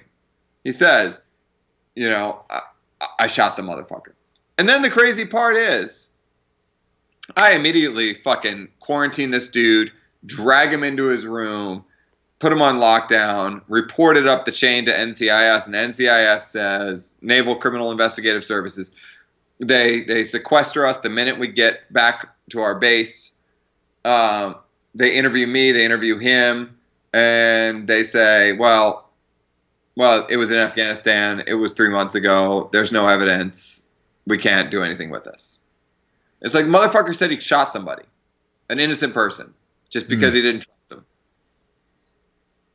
Like, this is different. This is qualitatively, and I talked to the NCIS. I mean, I fucking cried over it in the interview chamber with them. This is qualitatively different from, I thought I was being threatened and I killed an innocent person. This is premeditated. I don't trust this person, and I'm on post, and I can shoot them, and they can fall in this ditch, and no one will care. It was fucking vindicated. God knows if he actually did it, because this guy was a fucking idiot, and he was a lunatic, and he was full of shit, and God knows he wanted the credit for that car. He wanted that fucking ribbon, and he wasn't getting it because he hadn't been in a gunfight. Right. Maybe he wanted it. What the fuck was his reasoning? I don't know whether he was lying or he was telling the truth. Either way, I said this in my testimony during his court-martial. I said whether he was lying or telling the truth, he doesn't belong in the fucking Marine Corps. Yeah. Well, that is if the Marine Corps is trying to be ethical. Exactly. Exactly. Okay, so why don't you talk about, like, were there any other similar things like that where NCIS gave you problems? No, that was the only time I, brought an issue to them. So... What about your buddies? Like, were you the only one trying to keep tabs on this shit, or were anyone else there, upset as well and trying to do shit about it? I don't know that we ever talked about it in those terms. I mean, we definitely had discussions about whether the war was right, especially when it came to Iraq. We definitely, the Marine Corps writ large, wasn't inclined to do the right thing. We almost regarded ourselves, being these civil affairs people, as the conscience of the Marine Corps, telling them not to do these things, Like you're a holy spirit. Almost, in a certain sense, yeah. Like, hey, we're going to try to talk you out of all the dumb shit. You're going to think some dumb shit. We would even tell them. I would prep them. Later on, my last 3 years in the Marine Corps was at the schoolhouse, and we would go on. I would be part of the dumbass acronyms, the COIN team, counterinsurgency instruction, whatever bullshit. I would go to Camp Lejeune or fucking or 29 Palms, and I would be the one trying to teach them why counterinsurgency is important, and counterinsurgency involves not killing innocent people, because that really seems to upset people. And I would try to. My boss was a good boss at that spot. Again, like I said, you can convince yourself of your own bullshit, but trying to mitigate harm, at this point, I 100% believed I'm mitigating harm. I'm at this schoolhouse, and God knows if they're listening or paying attention, but that's where I would try to make, again, whether you believe in the Constitution or not, it's an effective argument against most Americans who swore to uphold it. Well, because you've got to, I'm not gonna say that because Satan said don't harm little children, that a Christian shouldn't do it either. Yeah, I'm not gonna speak outside of somebody's language. I'm not gonna talk Greek to an Italian. yeah, It's all about trying to find what people are willing to hear and listen to, and then going on that route. I mean, people under so I normally try to also throw in a peppering of the Constitution's a con and the whole thing is a sham and read some yeah, Lysander Spooner, but I understand the value of making constitutional arguments. So, like for instance, with the Virginia shit recently, I got some Boogaloo people on board because I was all about trying to the Virginia government hates the Second Amendment. And then I found out that they were trying to like criminalize protest, essentially criminalize any sort of like talking shit on the powers that be in the region. I went pretty hard on he hates Northam hates the First Amendment. I have no problem appealing to those arguments. Of course, the fact that most of these arguments ultimately amount to, the Bill of Rights, which wouldn't even exist if people who didn't think the Constitution wasn't good enough didn't get up in arms. Um, uh, Although that's the case, I still recognize the value of making those kinds of arguments. And I think that's what you're trying to get at. You're not yeah. saying that, the Constitution is your ultimate reason. You've got more philosophical reasons. But Mhm. somebody who's still wedded to that concept, if they don't respect the Constitution, either their cognitive dissonance is going to take over and they're going to realize, oh, holy shit, I've been going against my principles. Or they're going to say, I don't give a fuck about either, and you'll realize they're a lost cause. Yeah, that's true. Also, though, I would try to make, and in related, I would sometimes try to make the thing real. Like the quartering act, or, the quartering act as an intolerable act that was part of why the Boog 1.0 jumped off. You know what I mean? Mm-hmm. Was phrased as an intolerable act, Right. but sounds very abstract to even Marines who on a regular basis thought nothing of kicking someone out of their house and saying we're sleeping here tonight, or if Right. not kicking them out, saying hey, you're going to sleep in your bathroom tonight because we don't want to get up to watch you pee every 5 minutes. You're going to sleep in your bathroom tonight. We're going to knock holes in your wall all over your house, fill it with sand and dirt in a culture that doesn't believe in wearing shoes in the house. We're going to shit and piss wherever we feel like. We're going to eat and leave all of our garbage. We're going to steal all of your food. And these same people, so you make it real. I would try to make it real for them. I would talk to them about, hey, look, you're fucking fellow Marines. You'll throw a party for them, right? Like you would Mm-hmm. let them come over to your house and drink with you, right? Yeah, totally. All right. What about when they wear their shoes in your house? 75% are cool with it. 25% aren't. Okay. What about their dirty ass boots? Down to 5%. Okay. All right. What about when they fucking shit in your sink because they don't feel like going upstairs to the bathroom? 0%. You know what I mean? What about when they tell you have to sleep in your bathroom because there's too many of us and you need to sleep here because we don't want to fucking babysit you? All of a sudden, I would try to make this argument like this is what we're doing to people in Iraq. At what point are you going to kick those fuckers out? At what point are you going to turn your fucking gun around and tell them fuck no? And this Well, is what we do in fucking Iraq, Afghanistan, Syria, you name it. And we don't think a fucking thing about it. But that's exactly what the British were doing to us.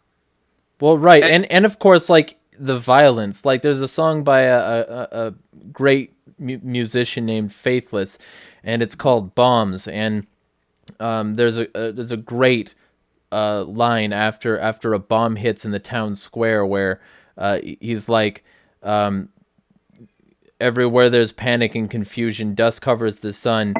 Um, like I gotta bury my wife and dig up my gun because now I've got to kill someone." And like that's what it is. It's all damage control. It's all revenge. It's all like finally having enough of it because yeah, it hit you.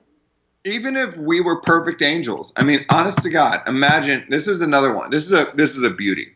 So, can I use the restroom for 2 seconds? Can we do a slight pause? Yeah, no problem. So, Okay. if any of you decide you want to help these streams, I'm doing a fundraiser right now for better tech. Basically, the PC I'm currently using, which I'm definitely grateful to have, is having some strong issues that I can't solve. So if you guys decide that you want to help, I have this link I'm going to put in the chat. I was going to do this at the end of the call, but he wanted to he wanted to take care of some business real quick. There's that link. If you decide you want to throw something at it, I won't withdraw until I reach the goal, and all of it will go to computer and accessories. But all that being said, if you decide you want to support that, I'm deeply grateful. There's also a lot more coming. I've got regular content that I'm going to be making. I'm going to fire back up my anti-pedo account, and I'm going to have a regular sort of like anti-pedo crusade at least once a week, where y'all can see that there's a real strong problem with these people. But all that stuff is only made possible with you guys. So if you have a way that you want to support what I do, feel free. There are plenty of ways in the description, and this fundraiser is there too. If you just like, if 1% of my follower base threw $10 at that, I would have everything sorted. You know, if you decide you want to be part of that 1%, feel free. But I just thought I'd plug that because I was gonna plug that in the end. And he needed to take care of some business, and we're about to need to pack up anyway. But I did want to get that sort of out because there's like the idea of revenge, the idea of trying to get retribution is huge, and like there's a great magazine. Anybody, so I Yeah. hate news. I hate modern news. I hate modern media. I fucking like my bipolar rage flares up almost every time I see a headline. But go check out Foreign Policy magazine. Read fucking Foreign Policy magazine. They do good goddamn work. And one of their articles is "It's the Occupation, Stupid," and it's an article that I send to a ton of people whenever they want to know like that there's a strong issue here, and Mhm. the reasons that people often have for having issue with U.S. government involvement in their affairs is that you know they've been occupied. They've Yeah. been treated in a way that we would have called intolerable. So you were gonna speak to that issue? Well, yeah. So, like, okay, so, and this couldn't. There's a great. The Wharf in Boston it's now known as the Long Wharf. It previously was what's the guy with the big signature? Hancock. It was the Hancock Wharf in Boston. Why was it the Hancock Wharf? Because he was the richest dude in fucking America at the time, or close to it. He put his big goddamn signature on the Declaration of Independence because it was a big fuck you to the people who claimed possession of his port so their warships could come in and out freely. They occupied the biggest port because it was most convenient to them. They didn't think about it. That's what militaries do. That's what any centralized organization does. They don't fucking think, you know? Mm-hmm. So, and that speaks to in Afghanistan and in Iraq. The house that we would occupy was almost always the biggest fucking house. Why? Because you could put the most people in it, and it has probably maybe even a third or fourth floor. Okay? And that's convenient because you have long lines of sight and all this other shit, right? It also makes you a big fucking target, and it Mm-hmm. also pisses off the richest dude in town every time. And militarists, people in the military will see the exigencies of combat. We have to do it for military purposes. We need long lines of sight. We need to house all of our people. They won't ever fucking recognize the backlash consequence. They're so fucking stupid. And you tell them, we fucking told them, and they still didn't care. You know what I mean? So Well, that's yeah, where and a veteran like Ron Paul can say the same fucking thing, and he's been Doctor No in Congress for decades. yeah, They didn't give a shit when he said it either. Yeah, and then you go even further, and this is another classic example where this was in Afghanistan, but they're dependent on like this sort of gravity fed, like you drain the water off the river up here, and you make a canal, and then it Right. joins the It's river all here. about water pressure. Yeah. Okay. So you pull water. I mean, yeah. So, anyways, but on both sides of the canal is usually your footpath, the paths that people travel to come and go. There's usually like a road, if you will, on both sides of any canal. And then every here and there, there's a little bridge going across. Mm-hmm. And this unit I was with had a habit of they were trying to be variable, and the way they varied themselves was by having one unit patrol on the raised up dike that formed the canal, Right. and that made them a huge fucking target. They were silhouetted against the fucking skyline Yeah, and it's continuous. like gray shit, right? It was all cement. Yeah, no, this was dirt. It was just a dirt mound on either side, but it put them like 3 to 10 feet above the skyline. Okay, yeah. You know what I mean? They were So very tall blades of grass. yeah, yeah. So they were sticking up there, just big fucking targets. And then every here and there, there'd be a little footbridge across these like canals that the water ran through. And well, of course, they would patrol along one side of the canal. And whenever anyone approached them for safety reasons, you don't want anyone infiltrating your patrol or whatever, they would stop the person, a motorcycle traveling on one side of the canal, and pat them down and search them.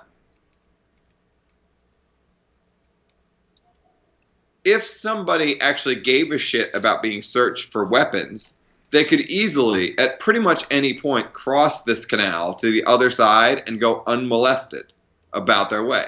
They could carry a fucking RPG on the other side of this canal under their fucking dress and go unmolested. It was only the people that were like close to their home and didn't want to cross the canal or get ahead of us or whatever, because we were just a big traffic impediment, that would ever actually approach the patrol directly. Or maybe a threat. Maybe somebody with an IED. Never happened. Never happened in the last 6 months. But maybe it's possible.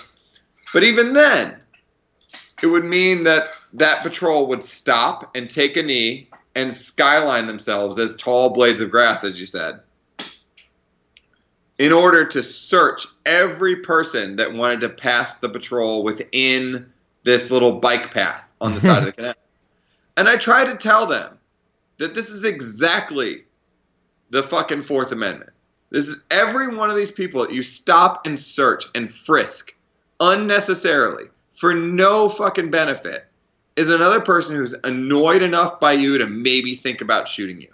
Or at least, monetarily or ideologically supporting the rebel forces or the people who are considered terrorists. Like, that's part of the thing people don't get, and something that, like, I've talked with some strategists and some people who've been researching this for a while now.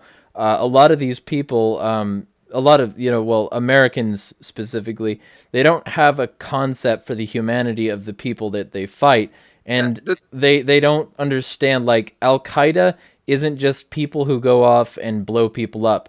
Al Qaeda has nursing homes. They have like facilities. They have all this shit. They have like, and all these like quote rebel groups. They all have their ways of trying to have soft power of their own. Americans in the revolution were not. Some of them were principled, and thank God for that. Because if it was 14 years later, 20 years later, and they were fucking socialists or Jacobins or some nonsense, it would have been even a more unmitigated disaster. But the point is that it wasn't the principles. Honestly, on some level, principles are really important. Principles guided creating this new state that we had, and thank God for that, because it could have been worse. Mm. but it was people reacting naturally as human beings, which you can call principles, but most people don't think about it in those terms. They just don't. And that's where getting back to you asking about like how do you appeal to people? Is you have to put it in like real terms. Well, if so and so did this to you, but it takes you got to be pretty artistic about creating that world around them. They would be like, no, fuck, no, you can't do that. Sometimes you can do it by like being, well, what if Al Qaeda told you you can't do this? And you'd be like, kill them. You know, okay, well, what if America told you can't? Well, that's fine. You know what I mean? Yeah. But you have to be. But what my terms of art at the time, but I think this could work on turning more people, would be to craft a world where they see themselves as the hero. I mean, honestly, I'm not a Star Wars fan, but part of me like feels like I need to dig into the Star Wars world because being the rebels is the rebels are the heroes and the Empire are the villains. You know what I mean? And we have to. I don't want the Republic. I want fucking nothing. I want to be left the fuck alone. But I would take the Republic over the Empire. You know what I mean? Yeah. So like, how do we persuade all the goddamn Star Wars nerds out there to fucking destroy the Empire to save the Republic? Yeah, and I can see where you're coming from. Although personally, I fucking hate Star Wars because me saying that I don't means watch that I'm the Sith. Like I don't get to hate things unless I'm on the bad guy's side. Hate, fear, anger, death. You know, fucking Yoda talks weirdly, so that means everything he says is true, even when he's saying only You're more Sith deal in broken than I am. absolutes. Well, dealing in absolutes, I don't know. The whole thing is. I Yeah. prefer Sonic if I'm gonna You're go better Rebels. equipped than it than I am, but I know that there's enough fucking Star Wars nerds out there that maybe that's persuadable. And there's a lot in the DoD because fucking Yoda's their papa, or maybe Darth Vader. I don't know. But going back to the orphan thing, but like maybe that's a way to turn some of them. I don't know. Yeah, well, I don't know. I prefer Sonic. Like he may have a monarchy, but you know, at the same time, he's trying to fight for like individual liberty, and the only reason he has a monarchy is because they demanded a king. He like I that's don't know. my fictional like ballast. Who is it? Sonic the Hedgehog. Oh. Yeah, I'm familiar, vaguely familiar. I wasn't cool enough to have it at Sega. Sorry. Well, I started with GameCube with my sister. It was one of the things we would do to have fun together. But none of that is like I don't know. I could talk about the Yeah. politics of Sonic for way too long, to be honest. But the point is, you find a place where you can unite with people. You find their language. Yeah. That's the reason the Tower of Babel had to come down. They couldn't have everybody uniting, you know? Yeah, totally. No, that's definitely a part of it. And that's where it's like, well, the first step. Actually, just give me two funny thoughts. So nowadays I teach English, right, to immigrants. The first step, and I'm sure you know, generally speaking, to learning a new language is learning how to tell somebody to go fuck themselves. Yeah. So that's a good start in some ways, you know. You got to learn the key phrases, but then also, like you said, to start off on a common ground, like nobody wants to fight when they first meet. It's not what it is. You know what I mean? You meet somebody, you can sometimes you start a confrontational, like, but it's very rare that the first time you meet somebody that isn't speaking your language, you say, "Bafanculo." You know what I mean? Like, you don't start off that way. Well, Generally. not if you want to develop Funny. good relationships and maybe, you know, not get into a fight. A lot of these jarheads, though, I think they just want that fight. Sometimes, I mean, totally. I mean, but and fuck them if they can't take a joke. You know, like there's people like there's people who you're never gonna convert, but even then, they're probably all fucking people that haven't actually seen the beast. You know what I mean? And if they have, I'd be surprised if there hasn't been a moment where they question. And if they haven't questioned, then they're a fucking real psychopath. And what can you do? You know? I, I don't think very many people carry actually taking a life lightly. You Right. know, I only know a few people that have, and all of them are sensitive about it. You know, Yeah. um, maybe that's American softness. Maybe David Grossman is right that we just haven't killed enough living things in our lives, and if we had, we'd be fine. But I think there's something more significant. I think that just taking a life is not something that comes naturally. It's counterproductive to everything human. Well, also like humans, we're not we're not on all fours designed for springy fast motion. We don't have really really sharp teeth. We don't have like laser focused eyes that can only see certain colors. Um, we have like an upright posture that makes running awkward and difficult. We have hands with thumbs that make using tools easy. We're designed to build, not destroy. But if we do destroy, it's because we learned how to use our dumb body and overcome it in that pursuit. So if you want to kill somebody, you have to really want it. I was just telling a kid today, a kid I'm working with, that he wanted to show me a video of two people, Mickey Mouse or Minnie Mouse, fighting somebody in the street. And I was like, I told him I'm not interested in that. And he was like, why? And I'm like, well, and I said, if I'm being honest, every animal is interested in a fight. The animal instinct in all of us is to watch a fight Maybe take and maybe notes. win. You know what I mean? Yeah. But the very thing that makes you human is to see that you can be better and to spend your time more wisely. You know, I doubt I got through. You know what I mean? But you just have to. I mean, being a teacher, being a good human being is constantly slamming your head against the wall, hoping that the whole thing falls down. It's Mm-hmm. It's it's like ever evolving process. It like the yeah, core of humanity is to grow upward, not keep down. yeah. Yeah. So, um, I mean, long story short, I I I was put in a position where I was scared and I was wrong and I killed some innocent people and I don't want anyone else to have to do that, to be in that position, even to have to make that decision.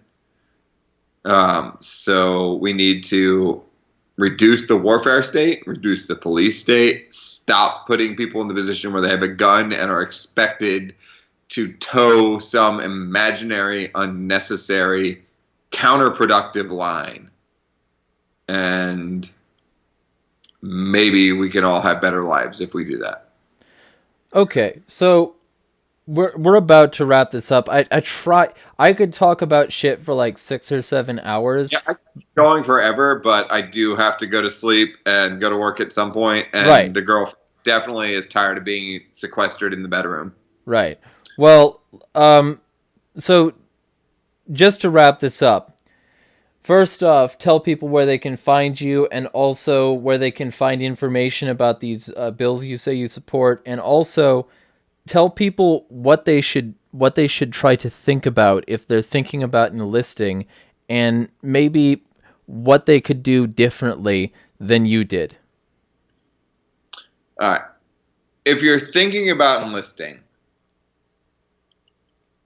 I'll be honest, it is the best deal the welfare state has going. You'll get to live for free and do basically jack shit for the next 4 years. Um, if there's a combat deployment coming up where you're actually expected to kill somebody, you don't want that. Skate out, get pregnant, knock somebody up, do something you can do to avoid it. It's pretty easy actually. Catch the flu and they'll let you off the hook. Um, don't put another person's life on your conscience just because you want free college. After that, look me up on Twitter at MDVet4. Maryland Vet for Peace is what I'm trying to go for. And no matter where you live, try to get the people, anyone you know. Just your state legislators are like nobodies, really. They're nothings. They're like the junior peons of their party establishment that are trying to bite up the food chain. Try to get one of them to introduce the Defend the Guard Act, because literally the tiniest bit, airplanes don't work very well. They're like barely staying in the sky. Helicopters are even worse.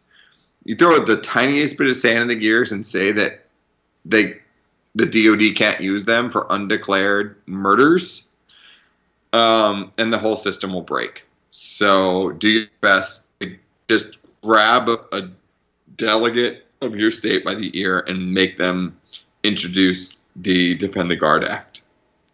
All right, very cool. So before I let you go, also there's going to be a little post show, so stick around for that. But before I let you go, just anybody out there who watches this and who has a podcast of your own, know that he's comfortable talking to people. So if you want to start getting these sorts of messages out there, and maybe if there's some questions that I didn't ask that you would have wanted me to ask, feel free to hit him up. He's on Twitter, and he's obviously on Skype because that's what I use since my tech is old. So if you decide you want to get that going, hit him up. These messages will only spread if they're spread by a variety of people. I am a hostile, abrasive asshole, and not everybody's going to watch my show. And I intentionally design my site so that people will walk away from it if they're not into some extreme shit. I make everything I do intentionally uncomfortable. I am not going to be the person who reaches billions of people. If you want to help, you've got to spread the same messages you want to see spread. So if you decide that you have a podcast, you have something, contact the people I've had on, Don't let me be the only person who's good doing the messaging, because if I am, we're fucked. Anyway, all that being said, I ain't so bad. well, okay, so actually we've got somebody here. Come on, peace freaks.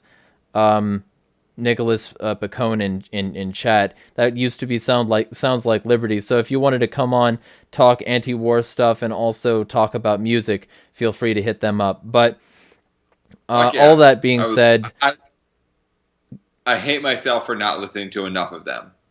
So yeah, I would fucking kill for that. All right, well, I'll definitely set that up. I'm in several group messages with a lot of these people, and definitely them. So. Anyway, all that being said, thank you for coming on and sticking around for almost 2 hours. And also, anybody out there, just know you only get one chance. And if you're going to do things with your life, make sure that they're things that you would be okay being etched into stone, because you don't get a do-over. Anyway, with that being said, smash the state. Feel free to like, subscribe, and share if you like this.